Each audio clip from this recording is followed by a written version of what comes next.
बगा फैक्ट्स के मोअज़्ज़िज़ नाज़रीन, अब तक का सबसे बड़ा क़यामत ख़ेज़ मामला इस वक्त कौम के सर पर जो आ खड़ा हुआ है वो है IMF का वो साफ इनकार के जो इनकार उसने हमारी हुकूमत को कर दिया है और PDM की सारी मेहनत और कोशिशों को उड़ा कर रख दिया है। और इमरान खान के अब ये घुटनों में आकर लग गए हैं और इमरान खान से माफ़ियाँ मांगने लगे हैं कि हमारे साथ खड़े हो जाओ, क्योंकि IMF अब हमें कहीं का नहीं छोड़ा है। और अब इसहाक डार के पास सरकारी एहलकारों, सरकारी अफसरान को तनख्वाहें देने के पैसे तक नहीं बचेंगे। अब इनके पास अगला बजट पेश करने के पैसे नहीं बचे हैं और इनके हालात अब इतने पतले हो चुके हैं कि यकीन जानिए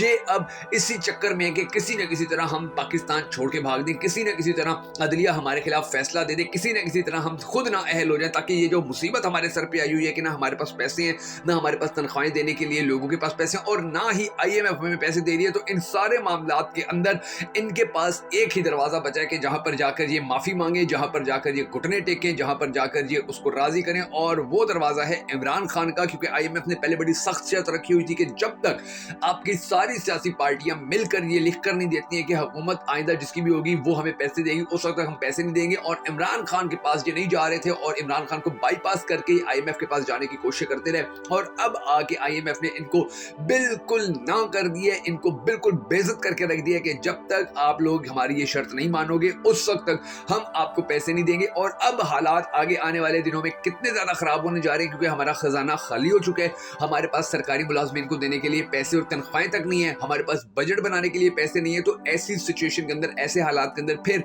जो महंगाई का जिन्न है वो एक मरतबा फिर बोतल से बाहर निकलेगा और PDM को पाकिस्तान से भागने पर मजबूर कर देगा, क्योंकि अब पाकिस्तानियों के हालात इतने ज्यादा खराब होने जा रहे हैं। ये सारी सिचुएशन क्या बनी हुई है, IMF ने किस तरह से हमारी PDM के छक्के छुड़वा कर रख दिए, आज किस वीडियो के अंदर हम आपको तफसीलात बताएंगे। मगर उससे पहले हम सबको अल्लाह तबारक व तआला के हुजूर गिड़गिड़ा कर ये दुआ करनी है कि हमारे परवरदिगार हमारे मुल्क पर, हमारे हालात पर रहम फरमा, इमरान खान को पाकिस्तान का अगला वजीर आजम बना, ताकि पाकिस्तान के हालात बेहतर हो सके। अगर आप भी इस दुआ में शामिल होना चाहें तो कमेंट सेक्शन के अंदर आमीन जरूर लिखिएगा। और अगर अब तक आपने हमारे YouTube चैनल को सब्सक्राइब नहीं किया है तो जरूर कर लीजिए और बेल आइकन को प्रेस करना हरगिज मत भूलिएगा, ताकि आपको हमारी तमाम तर वीडियोस इसी तरह बर वक्त मौसूल होती रहे। मैं हूं शकील हैदर और आप देख रहे हैं आपका पसंदीदा चैनल बगा फैक्ट्स। नाज़रीन गिरामी, अब जो सबसे बड़ी डेवलपमेंट सामने आई है वो ये है कि IMF ने शर्त रख दी है कि आपके पास 2 महीनों की जितनी इंपोर्ट्स हैं उतना आपके पास रिजर्व होना चाहिए, यानी 11 अरब डॉलर। चीन, सऊदीया, UAE, रूस और दूसरे मुल्कों से आपने देखा कि जब PDM हुकूमत आई थी और हमारे मौजूदा वज़ीर आज़म साहब इन ममालिक के पास गए, इनसे पैसे मांगते रहे, कटोरा लेके भीख मांगते रहे, इन लोगों से जितनी मदद हो सकती थी इन लोगों ने की। लेकिन अब ये भी कहते हैं कि हम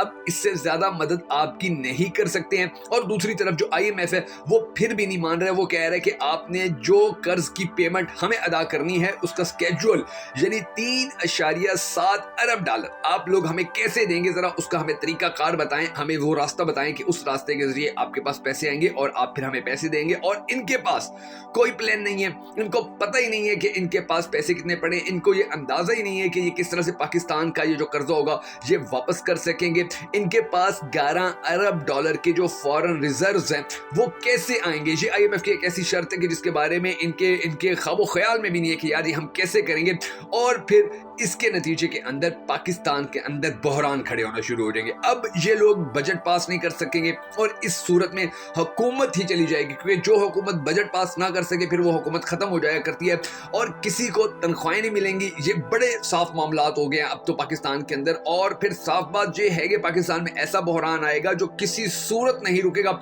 ये लोग शहरियों को अब देखें इनकी ये एक तो पाकिस्तान इतनी मुश्किलात में है, तो दूसरी जानिब हमारी ये हुकूमत क्या कर रही है, ये अपनी पुलिस को लोगों के घरों में भेज रही है, उनके घरों से लोगों को उठा रहे हैं, उनकी चादर चार दीवारी का तकद्दुस पामाल किया जा रहा है, लोगों पे FIR करवाई जा रही हैं, उनके ऊपर जुल्म जबर किया जा रहा है, महंगाई अरूज पर पहुंचाई, यानी कि हर काम कर लिया है, वो काम नहीं कर रहे हैं कि जिससे पाकिस्तान को फायदा हो सके या जो पाकिस्तानी अवाम की जिंदगी को थोड़ा बेहतर कर सके। अब इन मामलात के अंदर जो एक उम्मीद थी वो ये थी कि जी पाकिस्तान के अंदर दूसरा इन्वेस्टर आएगा, दूसरे ममालिक का इन्वेस्टर आएगा तो वो इन्वेस्ट करेगा और पाकिस्तान के अंदर फिर हमारे जो फॉरेन रिजर्व्स होंगे उनके अंदर इजाफा होगा, क्योंकि इन्वेस्टर का पैसा बैंक के अंदर पड़ा होता है। लेकिन अब इन हालात के अंदर आप खुद सोचें कि जब पाकिस्तानी लोग ही महफूज नहीं है तो कोई पागल है कि बाहर से आके इन्वेस्टमेंट करेगा। अब कोई ऐसा बंदा कि जो आजाद दुनिया के अंदर रहता है, अमेरिका के अंदर इन्वेस्टमेंट करता है, भारत के अंदर करता है, चीन के अंदर करता है, रूस के अंदर करता है, हर जगह उसको सेफ्टी है, उसकी फैमिली वहां रहती है, वो अपना वहां कारोबार चमका रहा है, अपने कारोबार से वो पैसा कमा रहा है, अपनी हुकूमत को पैसा दे रहा है। लेकिन पाकिस्तान के अंदर उसको सिक्योरिटी नहीं है, تو اس کا پھر نتیجہ کیا ہے کہ یہاں پر جو انویسٹر ہیں وہ اپنا پیسہ یہاں سے باہر لے کر جا رہے ہیں، حالانکہ ہونا یہ چاہیے تھا کہ دوسرے ممالک کے جو انویسٹر ہوتے وہ اپنا پیسہ پاکستان کے اندر لے کے آتے، اور چین بھی بار بار کہہ چکے کہ اپنے ملک کے حالات ٹھیک کرو تو ہم تمہیں پیسہ دیں گے۔ ان کے پاس حالات ٹھیک کرنے کی بھی قابلیت نہیں ہے اور حالات مزید خراب ہوتے جا رہے ہیں، اور اب ان کے پاس ایک آخری راستہ آئی ایم ایف سے بھیک مانگنے کا بچا ہے، اور وہ راستہ ہے مزید مہنگائی کرنے کا، مزید ٹیکس بڑھانے کا۔ اور جب اب آپ خود سوچیں کہ اگر آٹا 500 روپے 700 روپے فی کلو ملے گا، جب پاکستان کے اندر گیس 1000 روپے فی کلو ہوگی یا پیٹرول 700 روپے فی لیٹر ہو جائے گا، تو پھر آپ لوگ بتائیں کہ آپ کیسے پاکستان کے اندر زندگی گزاریں گے؟ تو اس کا نتیجہ کیا نکلے گا؟ لوگ سڑکوں پر نکلیں گے، اور جب لوگ سڑکوں پر نکلیں گے تو پھر یہ پاکستان چھوڑ کر بھاگ جائیں گے، کیونکہ اب ان کے پاس کوئی راستہ نہیں بچ گیا، اور ان کا یہ جو سارا پلان تھا کہ ہم نے پاکستان کو آگے لے کر جانا ہے عمران خان کے بغیر، یہ سارا چوپٹ ہو چکا ہے۔ اور عمران خان کو اب آئی ایم ایف کے ذریعے اللہ تعالیٰ نے ایک اور موقع فراہم کر دیا ہے کہ یہ جو کرپٹ لوگ ہیں ان کو مزید ناکام کرے اور ان کو مزید رسوا کرے۔